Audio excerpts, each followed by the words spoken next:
Չեմ, ես շարունակում եմ մնալ աշխարհի լավագույն մարզիչներից մեկը եւ ես ուզում եմ անել գեղեցիկ սիրո խոստովանություն Պեպ Գվարդիոլային այս տեսանյութում, նա ինձ համար պատմության լավագույն մարզիչն է եւ ես շատ եմ սիրում նրան եւ եթե հնարավորություն ունենամ երբևէ, ապա սիրով կհամբուրեմ նրա ճաղատը։ Շնորհավորում եմ City-ի երկրպագուներին, ցավում եմ Arsenal-ի երկրպագուների համար, բայց նաեւ չեմ հասկանում այն մարդկանց, ովքեր սկսել են անիմաստ քննադատել Arsenal-ին, թե Arsenal-ը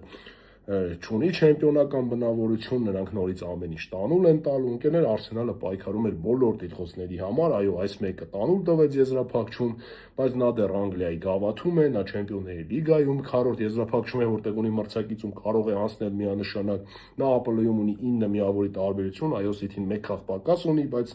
եկեք հարգենք Arsenal-ին եւ հարգենք Arsenal-ի սեզոնը, որքան էլ շատ դեպքերում նրանց պրագմատիկ ֆուտբոլը մենք այսպես ասած երբեմն չենք սիրում եւ չենք ընդունում։ Այս խաղը ոչինչ չի որոշում եւ Arsenal-ը չդարձավ անհաջողակ թիմ կամ միշտ երկրորդը լինելու սինդրոմը ունեցող թիմ։ Եկեք սպասենք հետագա ընթացքին եւ տեսնենք ինչ կլինի։ Ամեն դեպքում գուցե այս հաղթանակը հոգեբանական ինչ-որ առավելություն կտա City-ին, որը այլևս չի խաղում Չեմպիոնների լիգայում եւ կփորձի ԱՊԼ-ում պայքարը սրել